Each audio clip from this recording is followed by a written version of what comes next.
Our mission is to empower all women affected by breast cancer to live as long as possible with the best quality of life. And it is women like those that we are honoring tonight that help us fulfill our mission, because they are actually living examples. They were diagnosed with breast cancer, they went through treatment, and then they chose to give back, to help other women. My name is Jill Golgin. I was diagnosed with breast cancer at the age of 30 and again at the age of 39. Well, I was single the first time I was diagnosed at the age of 30, and it was pretty devastating.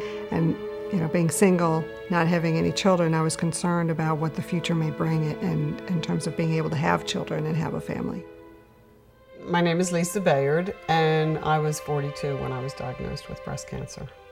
I had owned Sylvan Learning Centers in the Philadelphia area.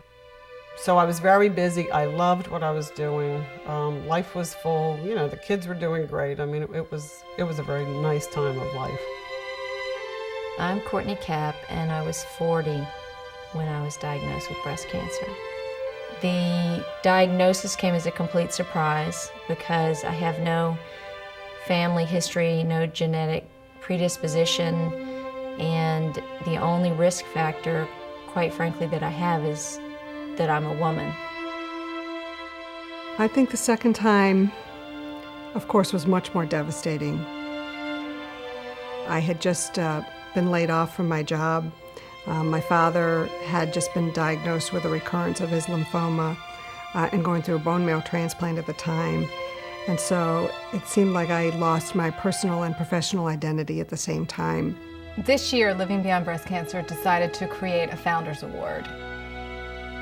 Dr. Marisa Weiss founded this organization 12 years ago, and she had an incredible vision. When we thought about who to honor, it was just so obvious that Pat Bradley, who is someone who's been involved with the organization for almost 8 years now, would be a clear recipient of that award.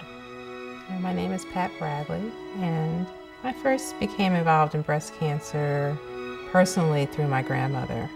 In the late 70s, she was diagnosed with breast cancer. I think my grandmother did not tell us what was going on with her because she didn't want to be a burden. She was a very independent woman who she cared about her family, but she cared about taking care of other people more than about herself. And one of the reasons I think that I do work with Living Beyond Breast Cancer, and it's been a really great relationship, is because the mission is my mission. And it allows me to further the education and the support for women who usually are disenfranchised. My husband, Rod, is the best guy. I am so lucky. He was there for me every step of the way. He was there with me at the diagnosis. He was always at treatment with me. And sometimes I wasn't hearing everything, so he would be there to hear and to take notes, and he would remind me of things I needed to do. When I went in for chemotherapy, he just sat by my side and talked and laughed. He really went through the whole thing with me, and I'm sure it was hard for him. I don't think he let me see how hard it was for him. My husband David was very supportive from day one. I mean, he's been my rock throughout all of this, and I think for him it brought back a lot of memories because his mother had passed away from breast cancer, so I think he was much more sensitive to the issues. My husband Steve is involved in the medical world. He and I would go to the war room almost every night and map out what we felt made sense for us. When the kids finally fell asleep, those of us that have 1, 2, 3 kids know that that's when the house gets really quiet. And so we would spread out Dr. Love's book and the most recent internet information, and we would also talk about the upcoming symposiums and conferences and look at data. And then we would try and go to sleep on it, not make rash decisions.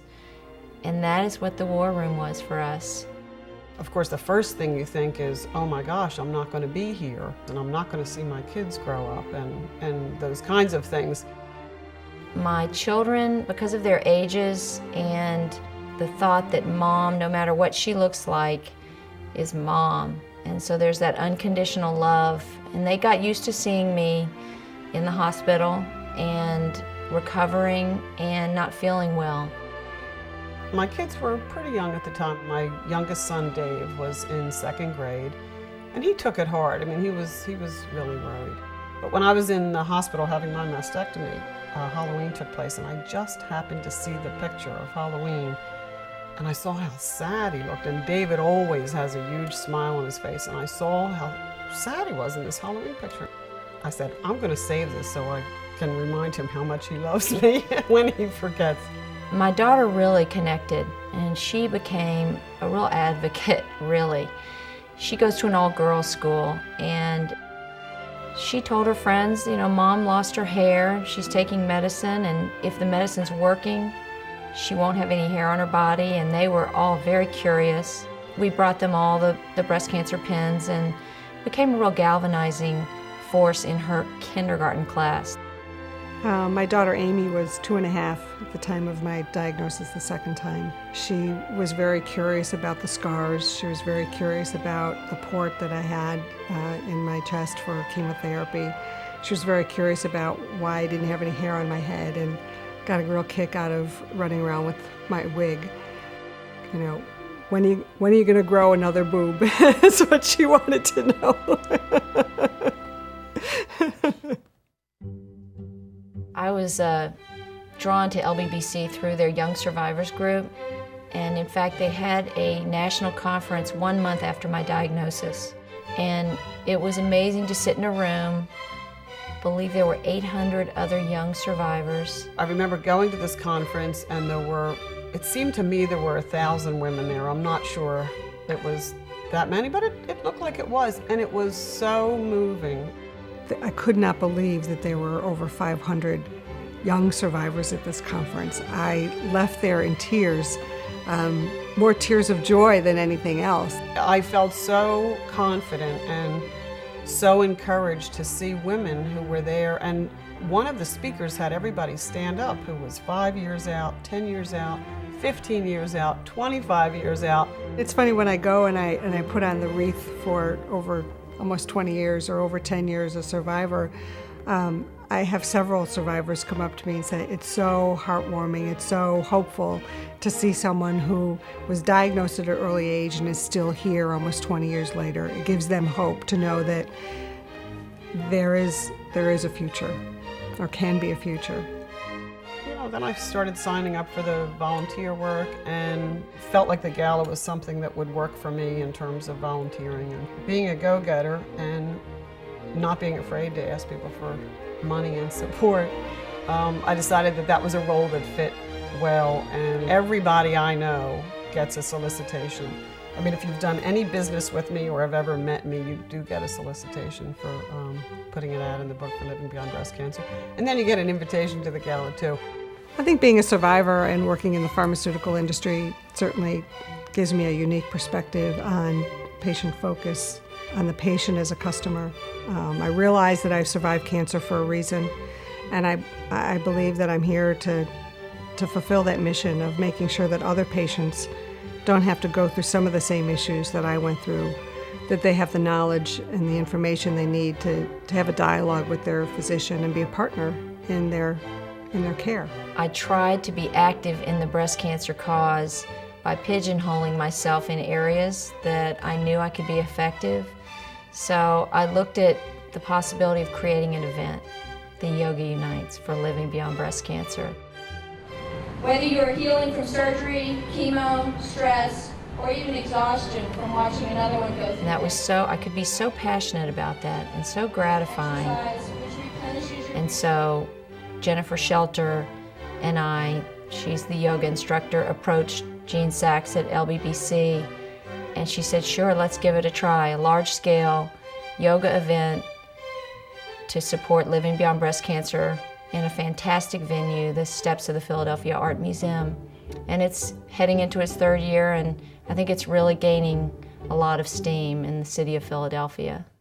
What I love about working with Living Beyond Breast Cancer is the sincerity of the organization, and that I'm proud to be a part of an effort, particularly of connecting to people who normally would not be connected with.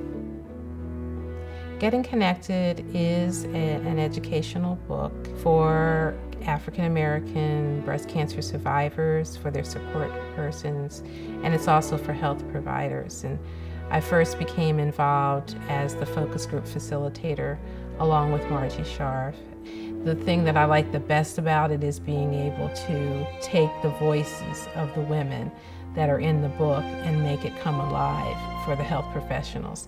The greatest, I think, feeling that I get from the Getting Connected book is when a breast cancer survivor says to me, "I saw that book in my doctor's office and it got me through treatment."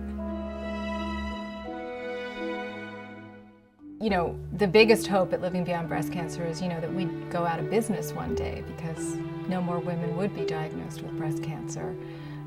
Or we'd have such amazing detection methods that, you wouldn't get to the point where you had to have such aggressive treatment, which can be so difficult to endure.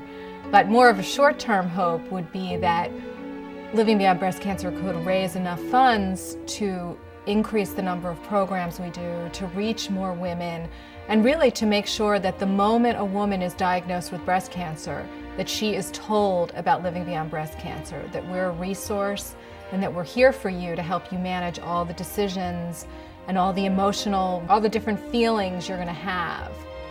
While it's been very rewarding to help others, I don't think that it became as personal a mission until my sister and my mother were diagnosed with breast cancer, both in the last 3 years. So we've become a stronger family for it, but I've also noticed that my sister and my mother have also become partners in advocacy. My family is really involved in my work. I'm the middle child of 7, and my brothers and sisters, they come sometimes to the presentations, and I have a daughter. I worry about her and about breast cancer with my grandmother having breast cancer, and 2 of my grandmother's sisters had breast cancer. So, I have hopes that things will improve so that she doesn't have to also go through what my grandmother did. I have a couple sisters, Carol and Mary Beth, and I also have 4 brothers. I have a lot of nieces, and they're now having children, and they all seem to be having little girls. So I do worry about breast cancer and its treatment in the future, and I'm hoping that between the work we do at Living Beyond Breast Cancer and many of the other organizations, I'm hoping that 10 years from now or sooner that women will not die of breast cancer. Cancer is a real son of a bitch, scientifically. And you can go through all these visualization or education about, what exactly it is. And you see so many people who don't beat the disease, and that makes you even more devoted to the war. If I have to point out one thing that's made me look at the world differently is seeing the world through my daughter Amy's eyes. When she was 2.5, as I said, I was going through treatment, and I sort of made a promise to God that if I could make it to see her be a bat mitzvah at the age of 13, that I would be bat mitzvahed myself. And so now I'm having to face that challenge as she's approaching that age soon. But that's a good challenge to think about.